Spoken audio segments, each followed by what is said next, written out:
I sat at my desk staring at the email from my parents. It was short but demanding. "We need you to pay for Priya's wedding. It's your duty as her older sister." My heart sank. Priya, my younger sister, had always been the golden child, the one who could do no wrong. And now, her dream wedding was supposed to be my responsibility? I had worked hard for everything I had.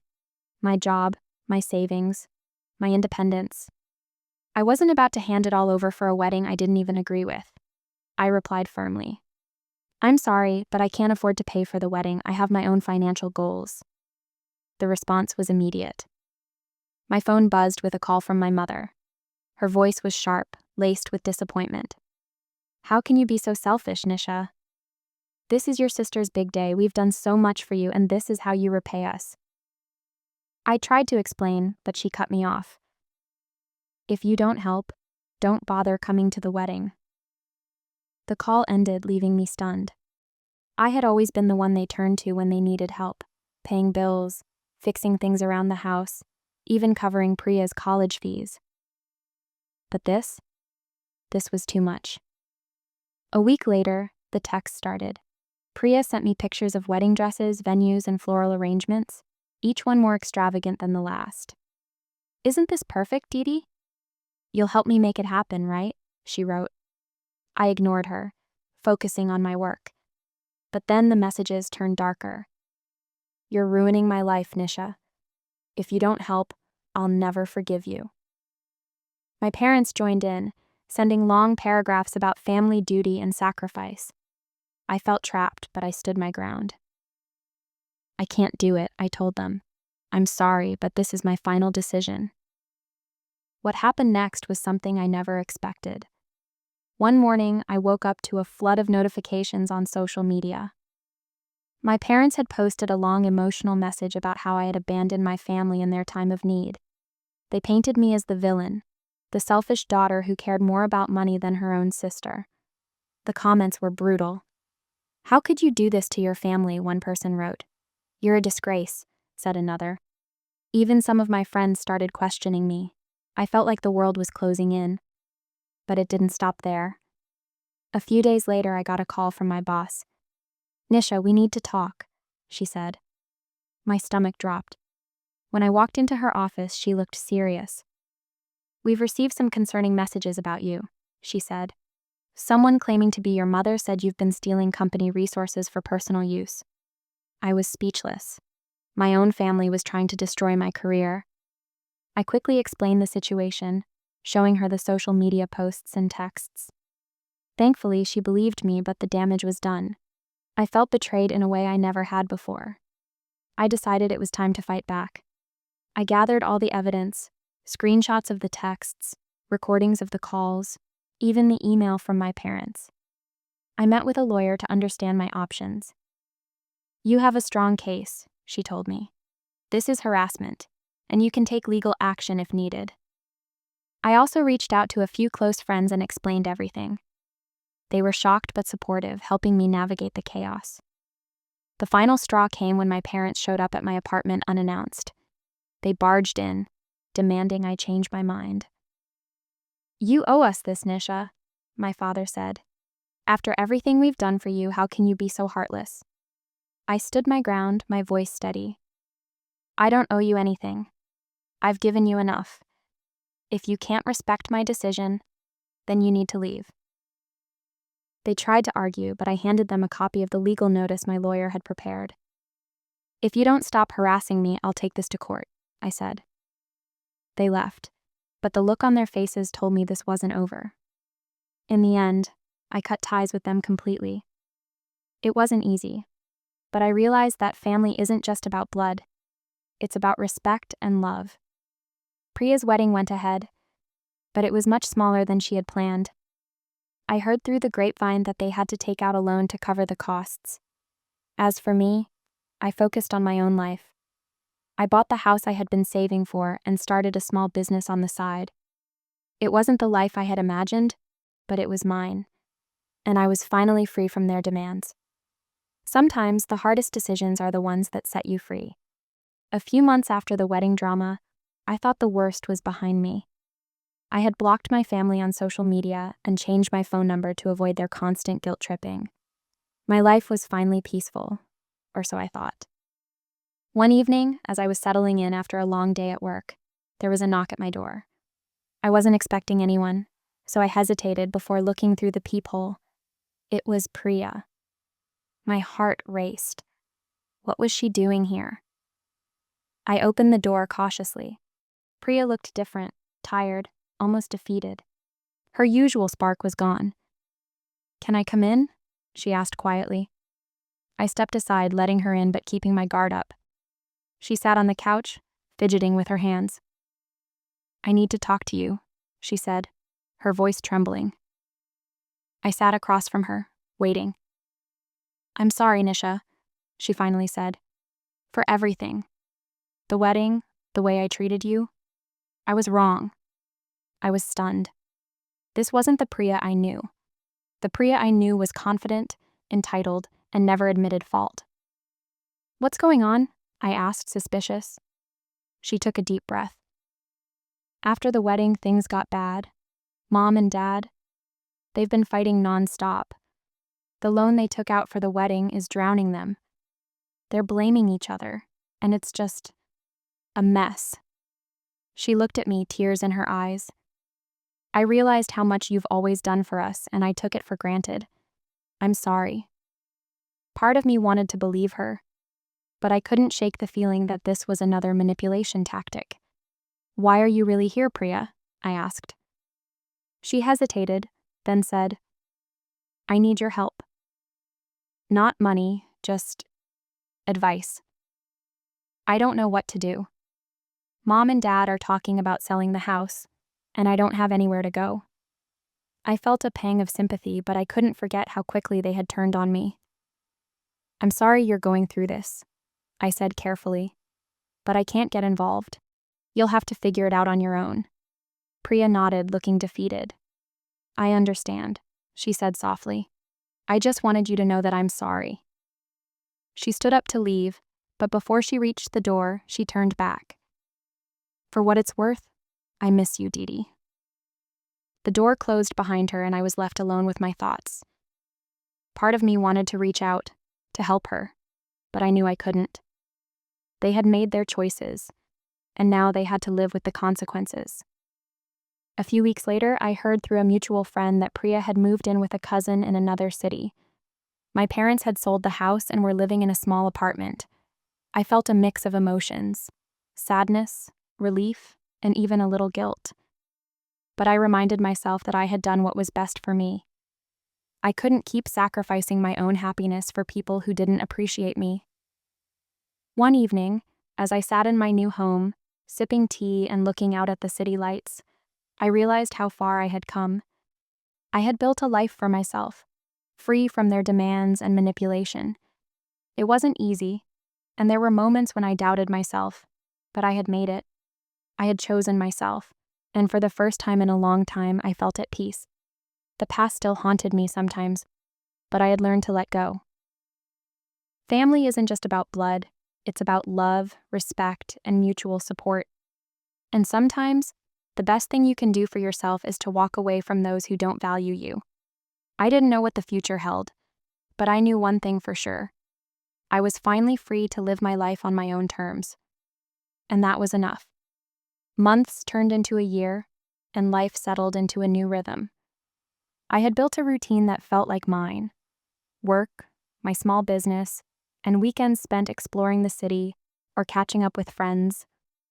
The wounds from my family's betrayal had started to heal, though the scars remained.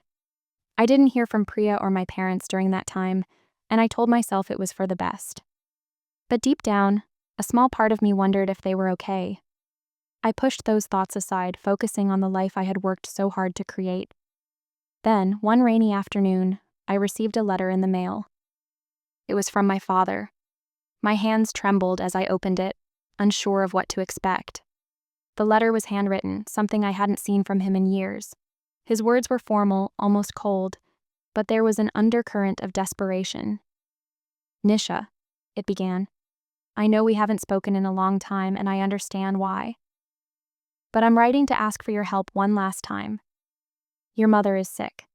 The doctors say it's serious and we can't afford the treatment. I wouldn't ask if it weren't an emergency. Please, if you can find it in your heart to help, we would be grateful. I read the letter twice, my mind racing. My mother was sick? I hadn't seen her in over a year, and the thought of her being unwell stirred up emotions I thought I had buried. Anger, sadness, and a strange sense of guilt all swirled together. I didn't know what to do. Part of me wanted to ignore the letter, to protect myself from being pulled back into their chaos. But another part of me couldn't shake the feeling that this was different. This wasn't about a wedding or money, it was about life and death. I called my lawyer, seeking advice. She listened carefully and then said, "Nisha, this is your decision. But if you choose to help, make sure you do it on your terms. Set boundaries, and don't let them manipulate you." Her words gave me clarity. I decided to reach out, but only to get more information. I called my father, my heart pounding as I dialed the number. He answered on the third ring, his voice sounding older and more tired than I remembered. "Nisha," he said, clearly surprised. "Thank you for calling." I cut straight to the point. "What's going on with Mom?" He explained that she had been diagnosed with a serious illness and needed treatment they couldn't afford. "We've sold everything we can," he said, his voice breaking. "I don't know what else to do." I listened, my emotions warring inside me. Finally, I said, "I'll help, but on one condition. This is the last time. After this, I'm done. No more demands, no more guilt. Do you understand?" He agreed, though I could hear the reluctance in his voice. I sent the money for my mother's treatment, but I didn't visit. I couldn't bring myself to face them, not after everything that had happened. Instead, I focused on my own life, trying to move forward. A few weeks later, I received another letter, this time from Priya. It was short and to the point.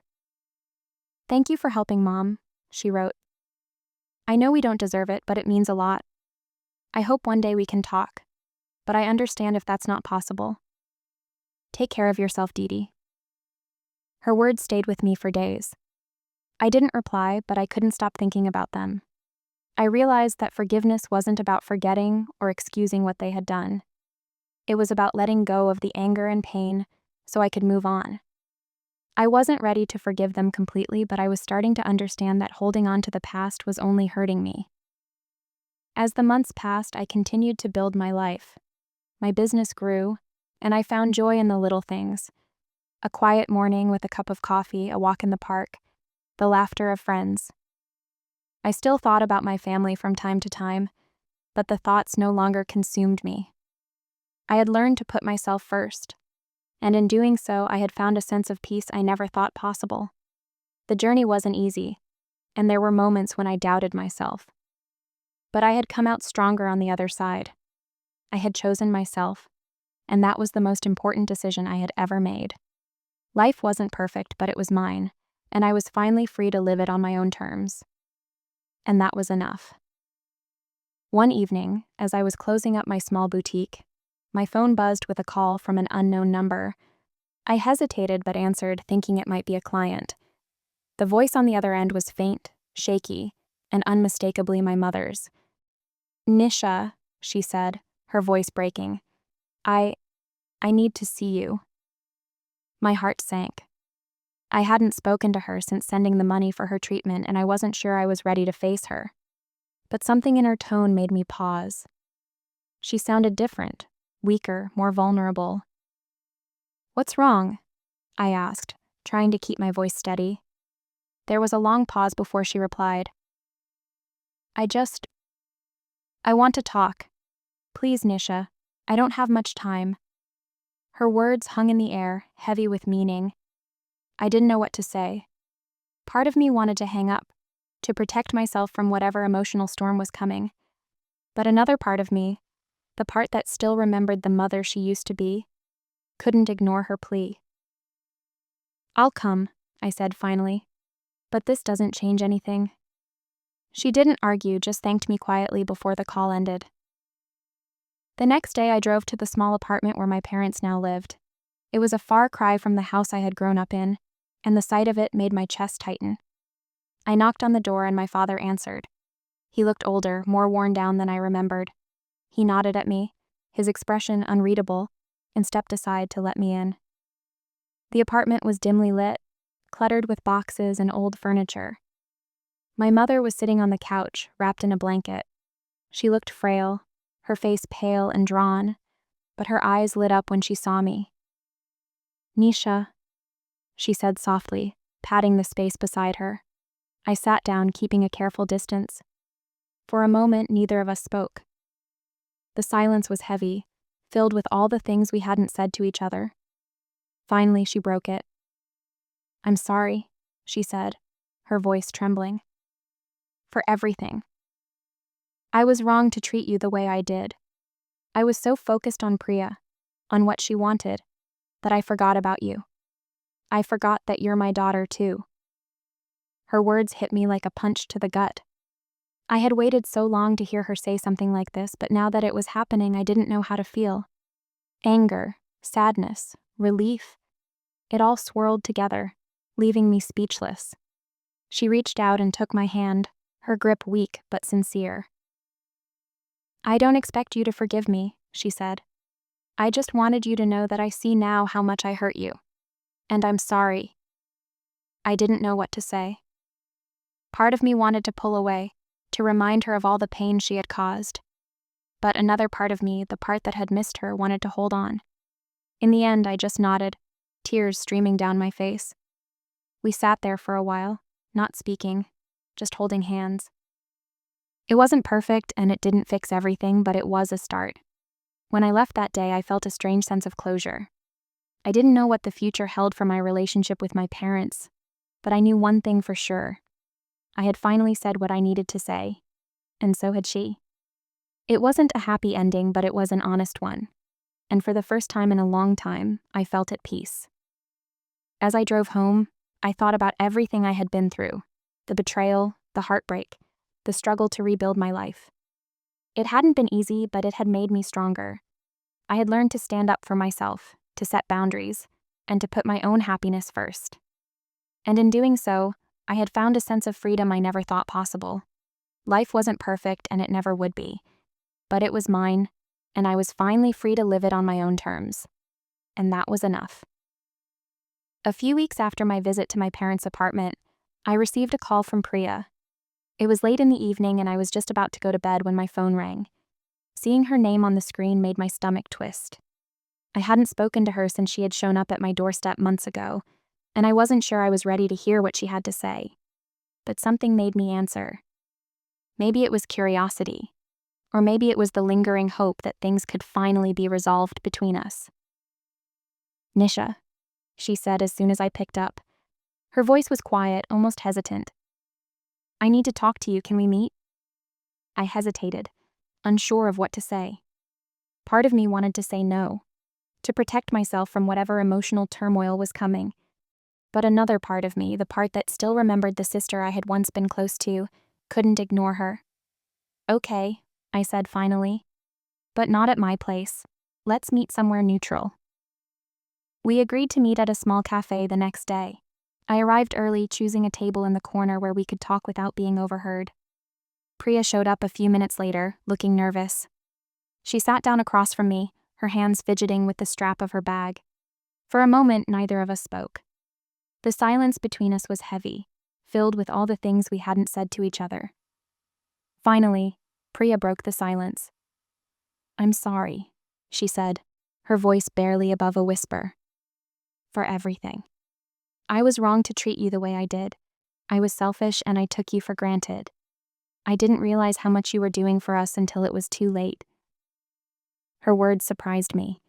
This wasn't the Priya I remembered, the confident, entitled sister who always got her way.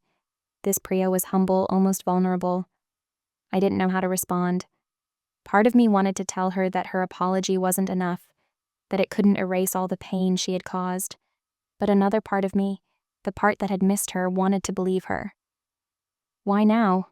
I asked, my voice steady. "Why are you saying this now?" Priya looked down at her hands, her expression pained. "Because I've had a lot of time to think," she said. After the wedding, after everything that happened with Mom and Dad, I realized how much I messed up. I realized how much I hurt you, and I can't live with that. I don't expect you to forgive me, but I needed you to know that I'm sorry." Her words hung in the air between us, heavy with meaning. I didn't know what to say. Part of me wanted to reach out, to tell her that I forgave her. But another part of me, the part that had been hurt so deeply, wasn't ready to let go of the anger. In the end, I just nodded. "Thank you for saying that," I said finally. "But it's going to take time for me to process everything." Priya nodded, her eyes filled with tears. "I understand," she said. I miss you, Nisha. I miss my sister." Her words hit me harder than I expected. I had missed her too, more than I wanted to admit. But I knew that rebuilding our relationship wouldn't be easy. It would take time and trust and a lot of work, and I wasn't sure if I was ready for that. We talked for a little while longer, about small things, work, the weather, the cafe's overpriced coffee. It was awkward, but it was a start. When we finally said goodbye, I felt a strange sense of relief. It wasn't a perfect ending, but it was a step forward, and for the first time in a long time, I felt like maybe, just maybe, things could get better. As I walked home, I thought about everything I had been through, the betrayal, the heartbreak, the struggle to rebuild my life. It hadn't been easy, but it had made me stronger. I had learned to stand up for myself, to set boundaries, and to put my own happiness first. And in doing so, I had found a sense of freedom I never thought possible. Life wasn't perfect, and it never would be, but it was mine, and I was finally free to live it on my own terms. And that was enough. A year had passed since that conversation with Priya at the cafe. Life had settled into a new rhythm, one that felt more like mine than ever before. My boutique was thriving, and I had even started mentoring young entrepreneurs who reminded me of myself, driven, ambitious, and a little unsure of their place in the world. It felt good to give back, to help others find their footing in a way I wished someone had done for me. My relationship with my family was still complicated, but it had evolved. Priya and I had started talking more, slowly rebuilding the bond we had lost. It wasn't the same as before. There were still moments of tension, still things left unsaid, but it was progress. My mother's health had improved, and while we weren't close, we had reached a kind of understanding. My father, on the other hand, remained distant. He had never apologized, and I had stopped expecting him to. Some wounds, I realized, might never fully heal, and that was okay. One evening, as I was closing up the boutique, my phone buzzed with a message from Priya. "Can you come over?" it read. "There's something I want to talk to you about." I hesitated, unsure of what to expect. But curiosity got the better of me, and I replied, "Sure, be there in an hour." When I arrived at her apartment, Priya greeted me with a nervous smile. She led me to the living room, where a small box sat on the coffee table. "What's this?" I asked, raising an eyebrow. She sat down, her hands fidgeting in her lap. "I've been going through some old things," she said, "and I found this. I thought you should have it." I opened the box, my breath catching as I saw what was inside. It was a photo album, filled with pictures of us as kids, playing in the backyard, celebrating birthdays, laughing together on family vacations. There were even a few pictures of me and Priya as teenagers, arms slung around each other's shoulders, grinning at the camera. I hadn't seen these photos in years, and the sight of them brought back a flood of memories. "I forgot how close we used to be," Priya said softly, her voice tinged with regret. "I miss that. I miss us." I looked up at her, my eyes filling with tears. "I miss it too," I admitted. "But we can't go back, Priya. We can only move forward." She nodded, her own eyes glistening. "I know," she said, "and I'm ready to do that. If you are." I didn't know what to say. Part of me wanted to hold on to the past, to the pain and the anger. But another part of me, the part that had missed my sister, wanted to let it go. In the end, I reached out and took her hand. "Let's try," I said. one step at a time. We spent the rest of the evening looking through the photo album, laughing at old memories and sharing stories we had both forgotten. It wasn't perfect, and it didn't erase everything that had happened, but it was a start. For the first time in years, I felt like maybe, just maybe, we could find our way back to each other. As I drove home that night, I thought about how far I had come. I had built a life for myself, one that was filled with purpose and joy. I had learned to stand up for myself, to set boundaries, and to put my own happiness first. And in doing so, I had found a sense of freedom I never thought possible. Life wasn't perfect, and it never would be, but it was mine, and I was finally free to live it on my own terms. And that was enough.